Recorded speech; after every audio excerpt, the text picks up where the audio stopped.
Chapter 11. "Come with me, Cassie," said Wen.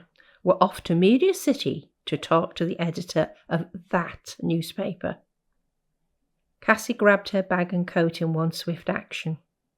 "Becky and Richard, go back to Stockton Heath and see if you can pin down the area where those photos were taken. Take a camera with a zoom lens with you for perspective. The rest of you get on with your jobs." With that, Wen and Cassie were gone. Becky looked at Richard, then raised her eyes to heaven. "As if we wouldn't have thought to take a camera with us. For God's sake! I like the DI, but sometimes she treats us like we're still wet behind the ears." "Just crossing the T's and dotting the I's. You know what she's like. You get the camera, I'll get the car. I'll meet you outside in 10. If you're lucky, when we've finished, I'll buy you a coffee in one of those posh coffee shops in the high street. No expense spared, eh?" Becky smiled and then punched Richard's arm. "Ouch! Just get the camera, Becky. See you in 10. Becky stuck out her tongue at her partner and switched on the printer so that they could take copies of the photos to the crime scene with them. As the machine spat out the necessary information, she went in search of the office camera. When they reached the park, it was raining. Dull, sleeting rain, trying hard to be snow. Becky shivered as she walked from the climbing frame to the most logical spot for the photographs to have been taken from. Richard was in front, his long legs leaving her short ones behind, as he strode out to the distance estimated by one of the techies as their starting point. Richard turned his collar up against the rain as he disappeared behind a group of trees at the edge of the park. Looking back, he saw Becky jogging towards him, head down. She was tiny compared with him, and they had the nickname of Little and Large back at the station. Pity he was married. He could go for Becky in a big way, especially now her excuse for a husband was off the scene. They worked well together, covered each other's backs. He trusted her. "What do you think?" she asked as she caught up with him. "What?" "The photos." She shivered. "From here, do you think?" Richard took the camera out of its leather bag and attached the lens. "Let's see." He pressed a button and moved the camera in a small, slow arc. "Let me see those photos again." Becky took the printed sheets from her bag, and they both looked at the images.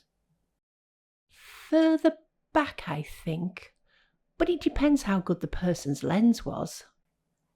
They moved back a few more meters, and Richard looked through the viewfinder. "That's about it. Tell me what you think." He passed the piece of equipment carefully to Becky. "God, these things are heavy. Give me my good old phone camera any day." "It's more the lens that's heavy." Becky looked at the scene through the camera. "Yes, I think you're right. Around here at any rate. I'll just take a few shots to show the boss when we get back."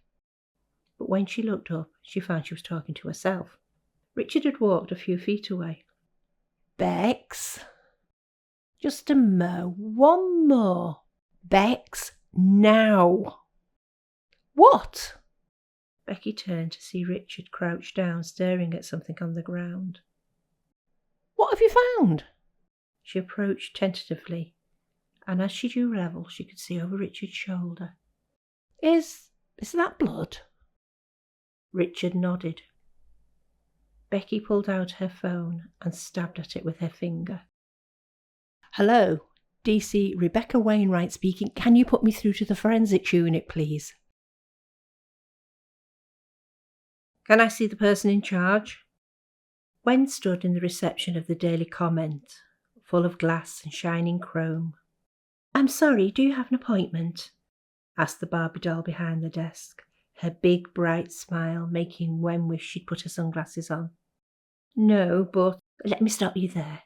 Mr. Blackmore is a very busy man and—" "Let me stop you there," said Wen, as she and Cassie produced their IDs, which left Barbie Girl looking dazed and confused. Now, please. Mr. Blackmore isn't the only one who's busy. The receptionist grabbed at the phone and pressed something. Mr. Blackmore, sorry to bother you, sir. Yes, I know what you said. I know you said you weren't to be disturbed. Yes, sir, I know that, but... Wen snatched the receiver from the receptionist's hand. Mr. Blackmore, D.I. Price here from Cheshire Serious Crime Squad. I need to see you immediately. Wen listened for a few seconds. Thank you. She handed the phone back to the receptionist. Tell us where to find him, please. 5 minutes later, they were in the office of the editor of one of the biggest daily papers in the country. William Blackmore was a larger-than-life figure sitting behind a desk in his smart three-piece suit. That, with his designer stubble and careful hairstyle, gave him an air of self-importance which left Wen cold. So, ladies, how can I help you? He smiled a smile that didn't reach his eyes. The story you ran this morning? Yes, I've already told you. We can't divulge our sources. I'm surprised you've come all this way, to be honest. We've already had this conversation with your press guy, he said, tapping a pen on the edge of the desk. Wen was tempted to grab it from him and poke him in the eye, but resisted. Instead, she smiled her best smile. I realise this, Mr. Blackmore, and I respect your right to protect your source.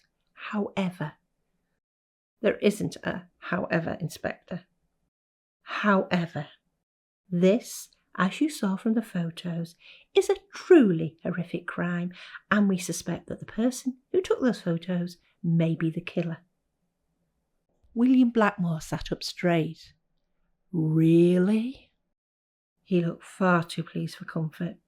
This wasn't going the way Wen wanted. No wonder the police employed experienced ex-journalists to deal with the vultures that they used to be. We need to know how you came by those photos. I'd bet my pension that no names were given. The editor leaned back in his chair. What's in this for the paper if we cooperate? My undying gratitude? Wen smiled. Blackmore smiled back, shaking his head. No? Well, how about this press release before anyone else gets it? Blackmore put his hand out for the paper Wen had produced from her bag, but she moved it out of his reach. Is that all? He said. And we'll give you an exclusive about the case before the other papers get a sniff, if you do the same for us. We received the photos by email with the subject line, "The public deserve to know the details." That's it. Right. Wen handed him the press release. I'll send one of our IT guys around to see if we can locate where the email was sent from. That's not very convenient for the office, Blackmore complained as he scanned the press release Wen had just handed to him. It's either that, or we get a warrant and take the computer back to HQ with us. Entirely up to you. He nodded. I'm glad we see eye to eye on this matter, said Wen. Now, I'd like a copy of those photos without the pixelation, please, and the email. He pressed an intercom. Penny, can you print out a copy of the email that we received on the cover story? Thank you. We'll let you get back to your work now, Mr. Blackmore. Wen and Cassie stood up to go. Mr. Blackmore looked at Cassie. Can't you talk? Cassie stared at him, not bothering to reply. I've noticed that women seem to be taking over the police force, he said, settling back in his seat.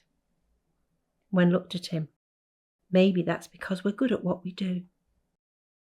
Maybe, he replied, in a way that made it clear he didn't believe it. But why do they send you in pairs? Is it like the toilet thing where you have to go together? Prick, said Cassie very quietly as she left the room, but she knew he had heard her.